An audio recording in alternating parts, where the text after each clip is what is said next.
Stay hungry, stay foolish.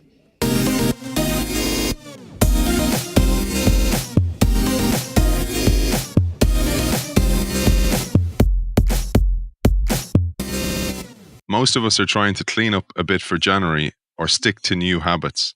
A growing epidemic in our society is chronic stress and obesity, which is why I've asked our previous guest, Matt Lovell, to share some achievable tips with us to adapt into our lives. Matt is an expert in corporate wellness. He is a performance and health nutritionist, and he develops top health and nutrition products via his site Aminoman.com. His clients have included England Rugby, Man City, and currently Reading and Bournemouth football clubs. Welcome to the show, Matt Lovell. Hi, Aidan. Thanks, mate. Thanks for having me back on. It's great to have you back on. I've been following your blog very closely over the last while, particularly after Christmas. It's this time of year where people have new habits. They're trying to introduce brand new habits or take up old ones that they used to have and change their dietary regimes. And you remind us in one of your recent blogs that there's a saying, the brain always wins. And I thought we might start with that. Yes, an interesting one, this, because essentially our behavior is reinforced by what the brain will perceive as a reward-based activities.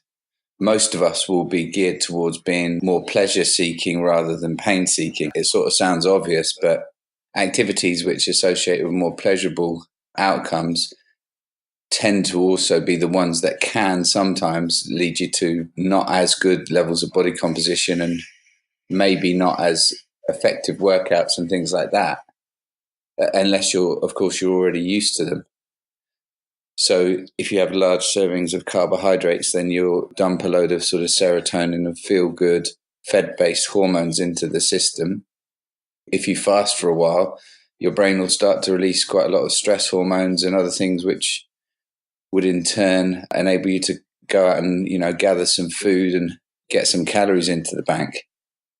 So we're sort of always trying to slightly outsmart these primitive desires in order to maintain health and maintain a good body composition. What can be at first a relatively different and new experience, say that if you're new to exercise, everything aches for a few days. And then after a while, if you don't exercise, you don't feel right for the rest of the day. And of course, we do get pleasure-based chemicals, endorphins, released in large amounts when we exercise at sufficiently high intensity. So my angle for many clients is to make habit changes and things like that easier on the brain, is to give the brain what it needs in terms of stabilizing things at first before you begin to induce any type of withdrawal. An easy place to start would be with the basics, which would be, keep hydrated and try and stabilize your blood sugar. I don't know if anyone's ever tried to come off sugar quickly or come off something else that they might crave, like alcohol in the evenings. If you try and do that type of thing in a low blood sugar environment, it's much, much more difficult than if you've got, stable blood sugar. Take that one, because this is a very, very common one. And personally, I find, even though I don't probably have a low sugar environment, I have cravings in the evening. And this is nothing to do with Christmas or the splurge that we have in certain occasions. But on an ongoing basis, I have that kind of craving in the evenings. And I do notice certain foods give you more of that craving, etc. It'd be great to get a little eye-opener on what's going on there. Well, people think that the sugar craving at night might be a survival-based mechanism to encourage greater consumption of calories at night. That's one theory. Our insulin handling ability is thought to be less sufficient at night, so we are less able to process and handle sugars in a good way, so more likely to store them as fat. Again, that's thought to be for survival as well, so that, you store a bit of fat, so you've got a bit of survival energy just in case of the sort of feast-famine effect. The other thing that can trigger a craving is if you have a large serving of carbohydrates or just a large meal, and then you get the sort of rebound hypoglycemia. So you get a peak in sugars, and then you get a rapid reduction in sugar as the body releases lots of insulin in response to a large carbohydrate meal. And the final reason that some people think you get the cravings is if you've overconsumed energy, then the process of converting that energy across requires more energy. So that then suddenly you think, oh no, I need some sugar at this end of this meal. When of course, eating sugar at the end of the meal is probably the last thing you need, because you might have already consumed, 1,500 calories from various sources. One of the best ways to get through all those sort of systems and overcome all those possible theories around the higher carbohydrate craving at night is to eat in a sequence. So you emphasize the very nutrient dense but energy sparse foods, so vegetables, etc. You begin feeding on, say, raw vegetables like chopped up carrots, peppers, etc. Then actually the first main thing that you eat in your meal would be your protein source, a good double serving of protein. Then you might move on to cooked vegetables. Again, all these things would be increasing both the fiber and the protein content of the meal are the two things which are going to make you feel most satisfied and full. And then finally, thinking about what type of starch you might or might not have cooked. So sometimes it's maybe a good idea to shift away from starches at night if you're seeking to chop down your body fats by a couple of % in January. But equally, if you've been to the gym after work, then there's going to be room to include some healthy sources of starches like sweet potatoes or brown rice or something like that. If you feel more thirsty than hungry, then that's sometimes thought to be a sign that you should actually stop eating. One of the biggest challenges I find, back when we first met, you were introducing a lot of new knowledge, but YouTube didn't exist. There wasn't as much proliferation of content and information on the internet. So you couldn't find very much stuff. Now the opposite is true. There's so many theories and myths, etc. And one of them is, you shouldn't drink for such a period of time after you eat because it dilutes your digestive enzymes. What's your take on that one? A lot of people do suffer from poor digestion. Obviously, if you drink a lot of fluid, you will dilute your stomach acid. However, we do digest in a fluid environment. So generally speaking, I don't encourage people to drink too much water during the meal. I'd rather they had a good sort of hydration a couple of hours before, and then probably not drinking too much water an hour before. But if you had a cup of water with your food, I don't think there's any problem with that. The digestive system gets less efficient as we get older. So for an older person, then there may be a case for using digestive enzymes or even hydrochloric acid supplements. A lot of people, the main reason they don't digest properly is they just eat too fast. They're not chewing their food sufficiently or taking enough time over their meals. Particularly in the West, we do that quite a bit. We scoff down our food. It's not an event in itself. It's usually consumed during watching TV or during another event or sitting at the desk in work. Yeah, exactly. And that the mindful eating, or whatever you want to call it, there's an increasing body of research saying actually just chewing your food has a favorable effect on maintaining a normal weight. There's all kinds of associated benefits from eating in a family environment where people talk and converse. You probably assimilate more nutrients in a more efficient manner. You feel full at the right time. So rather than wolfing down 1,500 calories before your hunger response has kicked in, actually, if you're eating slowly, you might get to 750 and you're really actually very full. Depending on what you read, it can take 15 to 20 minutes for that hunger response to kick in. You could probably make your way through a whole Christmas dinner in that time and pudding. If you weren't mindful eating. While watching rerun of Superman, the Christmas movies. Coming back to that one, because I think that one's really interesting, the hunger response kicking in. Another one I've read is having sugar before your meal actually numbs that hunger response, or having certain foods before your meal or even in between meals can affect that hunger response for the negative. The main one there is the consumption of fructose. So fructose will not stabilize your hunger response at all. So you could guzzle your way through fruit juice, sodas, things like that, and actually still feel very hungry, having consumed an enormous amount of sugar in a small can of pop. That's still one of the main ways I think that we overconsume calories is by drinking them. So that phrase, don't drink calories if you want to lose weight, I think is still quite pertinent, really. Mainly sugary drinks. That one's something that you see quite a lot in the offices, people drinking Diet Coke and going, oh, it's a diet. So they don't really think there's any negative effect. But that's the one I always mention to people if they ask me, is the blocking effect of satiety. You don't know if you're full or not when you do drink these fizzy drinks, etc. That's an interesting one because I'm not a fan of diet drinks, but the evidence does say that they don't actually make you fat. Like, some people used to say, oh, they'll still trigger some insulin response or something like that. But unfortunately, the evidence doesn't support that. But what people think is they might maintain a sweet tooth.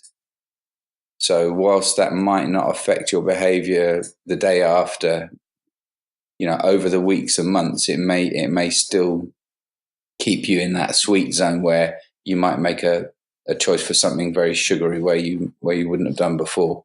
The immediate short-term effects don't seem to be supported around, so diet drinks, even though they contain all the sweeteners and stuff, are probably a better choice than the full sugar ones if you're seeking to adjust your calorie balance and things like that. This brings us nicely to maintaining the sweet tooth, going back to the brain and the fact that you don't just absolutely remove something, you replace it first to start with. And one of the things I've used is actually your blends of hot chocolate, and you have this sugar killing tea in the evenings. It's just to ease out of Christmas, because even I probably took 2 weeks off over Christmas from training, not fully training, but eating. So the clean diet that I'd have, I took a little bit of time off. But even at that, I changed habits, and I now need to come off slowly rather than going cold turkey. Excuse the pun over Christmas, but rather than going cold turkey, I need to ease off. And I found your hot chocolate and your teas really helpful. It'd be great to get a little idea of what's in those type of things, because you talk about adaptogens quite a lot. I'm also someone that, a bit like yourself, I don't like to suddenly go cold turkey. I'll step down off maybe less healthy habits that I picked up over the Christmas break, step them down gradually, and then get back into the way over 7 to 10 days or something. The gymnema tea has got a long history of traditional use for stabilizing blood sugar. And what it appears to do clinically is alter and improve your insulin and sensitivity and sugar handling ability.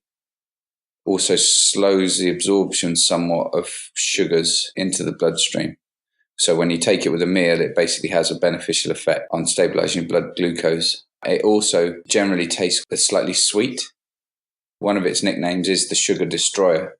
It's a good tea to use if you're just seeking to just get away from the cravings a little bit and slow things down in terms of blood glucose response. The adaptogenic hot chocolate is a formula which is centered directly on pretty much giving the craving brain lots of nice feel-good chemicals. So there's serotonin builders in there. There's adaptogens that work on the GABA and serotonin pathways in the brain, so they make you feel a bit more relaxed. There's a whole B vitamin blend in there which helps with stress response. There's magnesium and zinc. With that one, what I haven't done is put any sugar in it at all. There's no fillers or anything like that. There's also other things in there for stabilizing the blood sugar and adding some fiber. Inulin is one of my favorite ingredients, which is like a prebiotic fiber which tastes slightly sweet. That features in quite a few of the formulas, including the new greens and the amber aminos hot chocolate. That just makes you feel fuller. It makes you feel full. Yeah, so 2 grams of inulin given to children every day was shown to improve their body composition. Literally, as little as that. Anything that helps you feel full should normalize somewhat your food choices, as long as your hunger response isn't completely out of whack. So if there were 2 secrets to maintaining a good body composition, it would be to eat sufficient fiber and sufficient protein. And that essentially is lots of vegetables and then some good protein on top of it. That's one that I find really interesting. When you visit many of the tech companies, a lot of the HQs of the tech companies are in Dublin in Ireland, and they have fridges full of food. It's full of diet sodas, but the foods in them are the opposite to what you say. Like, I'm always struck by the fact that it's full of sugar-based foods that are creating a problem for people, which brings me to the workplace. And you mentioned this crisis, this epidemic that's upon us. And I didn't know there was a term for it. You tell us in one of your recent posts, Cushing syndrome. I'd love if you shared a little bit about that, because maybe we can spot it in people we know, family members, friends, loved ones, but also colleagues. Cushing syndrome is quite an extreme situation, a situation that arises from prolonged exposure to high levels of cortisol. You don't tend to see it as much in younger people, but you do see it quite frequently in middle age, and certainly older people is something you can see quite frequently. It's typified by a larger midsection. You can get a lot of fatty deposits around the abdomen, and the upper back can become quite fatty. You can get a puffy face sometimes called moon face, fluid retention. What you sometimes see is thin arms and thin legs, but a fat body. The skin can become thin, and sometimes you see the little purple lines on the extremities, the sort of little purple veins just slightly under the skin. It can lead to gastric problems and can potentiate things like osteoporosis. Cortisol is brilliant for waking us up and giving us loads of energy, but it's also a very powerful anti-inflammatory. So if you have too much for too long, it can cause those sort of withering symptoms, loss of muscle mass. It competes with testosterone for helping testosterone be effective. And although, of course, you'll release lots of both hormones when you train very hard, you really want the cortisol to drop away quite quickly after the workout. It all ties back into how much real or perceived stress that you're under in your life, in your work, in training, from your diet, to how much cortisol you'll produce in response to different types of stress. That overexposure, you say, is actually an epidemic at the moment. And we see it quite a bit, where people stressed in the workplace, stressed about their job, stressed about how they look in society through social media, or even family stress, making lunches for the kids, getting the kids to school, wondering, like we were talking before the show, am I giving my kids too much tech? Am I giving them too little? Am I being too soft on them? All these things add up and create cortisol. And it's the constant living in this, which is the real threat for humanity. I agree. And I think, it's one of the reasons why this massive rise in mindful techniques in urban areas. There's a huge rise in practices like yoga and things like that. All of those things are, obviously centered around managing your stress resistance better. It takes some practice. Stress management is something that people have to learn, reinforce, practice. As you said, it comes from lots of different places.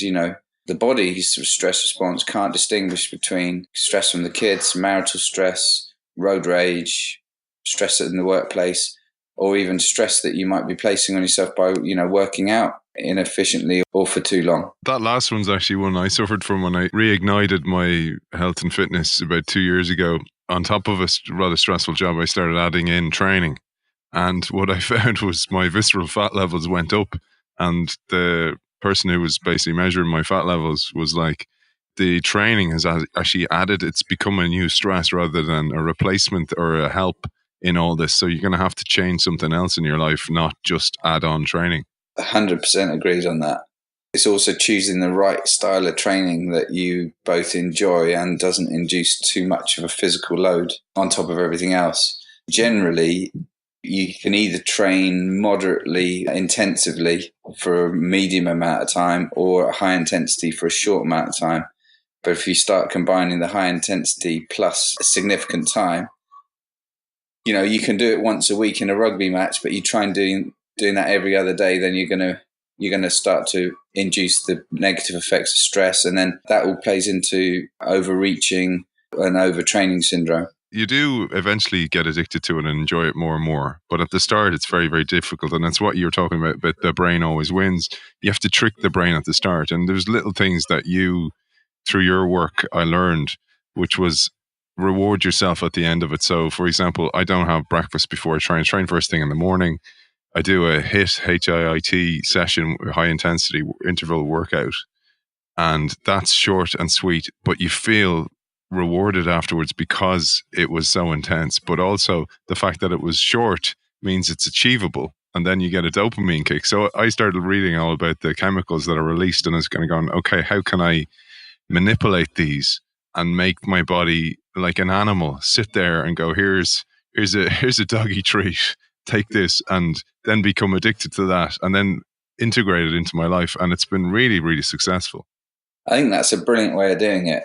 I'd agree with that. In a time-pressured environment and everything we know about high-intensity interval training, it's just the best choice. You just need to make sure that your body's sufficiently robust to handle the intensity before you get into those really cranking up type of sessions. That's a really good point. For somebody who's an office worker and wants to get started, how can they ease into this and then eventually over time up the ante? I would say the first thing to do is just establish the habit. The best thing is always to build volume. If you want to do high intensity interval sprints, well, the first thing to do is make sure you can sort of jog for half an hour. You're getting the tissue used to impact, and if you're really from a poor level of fitness, you'd start by just getting used to walking, possibly on a little bit of an incline to increase the intensity slightly, but build the rhythm and the habit so that, you're in the gym 3 times a week at a set time, having had, a cup of coffee, some water, whatever you normally do as part of your normal morning routine. After probably as little as a week to 10 days, you'll be able to start increasing the load. And I would say the first thing to do would be to look for what might be called aerobic interval training. So just go faster for a minute, slower for a minute, before you start thinking about the super high sprints, which go beyond the upper part of your aerobic capacity. And then you would experiment with the work to rest ratio. So you might start with a 1 work to 3 rest. So if you're running a bit faster for 30 seconds, you'd walk a bit slower for 90. And then you can go 1 to 2. So work for 30, rest for 60. And then actually when you get sufficiently used to it, you can just go for a 1 to 1. On a 1 to 1, the intensity of your intervals will drop off after the third one. You certainly won't be able to maintain the intensity that you did on the first couple across, say, 10 or even 20 intervals. But if you're doing a 30 second on, 30 off with a 6-minute warm-up, you can be in and out of the gym in 16 minutes, having done 10 intervals. And, you will get a training effect from that, and you will get a favorable effect on your body composition from just doing that 15-minute session 3 times a week. And then if you've got more time, you can extend that workout, maybe do a little bit longer, maybe go up to 20 minutes. But if you're working high intensity intervals properly, I'd say it's pretty much impossible to do more than 20, 25 minutes. You can do aerobic intervals for 45 minutes or even an hour, but the intensity will be lower. It's still worth doing. But for that real high intensity stuff, you'll be done and dusted quite quickly, because the body just can't maintain that energy output any longer than that. The hard bit is going to the gym. I don't understand when they go that they don't work hard. And as you say, some movement is better than none. But if there was one piece of advice I'd give to some people I see there and they're there before I arrive, they're still there when I leave, they're still there after I've had a shower and I'm leaving the gym, and they're working at this very, very low intensity. I'm kind of feel like just change this a little bit. But then again, you don't know what's going on behind the scenes. But to bring it back to the brain and stress, etc., Matt, because this is where the brain and training are so interlinked, is the workplace. And you talk about amygdala hijacks in the workplace. And it'd be great to firstly get an understanding of what's going on there and then how the training can help ease that and change that over time. The amygdala is part of the limbic system. So it's the primitive brain, reptilian brain, whatever you want to call it. It's there for survival. So what you don't want is a snake dropping out of the tree and then your conscious, logical thinking brain is going, oh, what should I do about this? It's a snake. What you actually want is the animal brain to kick in and grab that snake by the neck and snap the snake in half, kind of thing. So that's the amygdala hijack. That's what it's there for. It bypasses the conscious thought pattern and it just kicks in the stress response. It's brilliant for that reason. However, if you've just been, downgraded on your business class flights, that's the same system that gets you in a shouting match with the staff and then you end up being arrested in the airport, kind of thing. Or someone cuts you up on a commute in the car and you chase them down the back streets and, end up getting in an altercation and then and then get arrested. So that's the same system that can get you in that kind of trouble. What's been shown is the more sort of higher function, higher consciousness thinking you can do, and the more brain type of building exercises around the sort of hypothalamus and hippocampus, two areas of the brain which respond to positive type behaviors, language learning, new skills, goal setting, all that sort of stuff.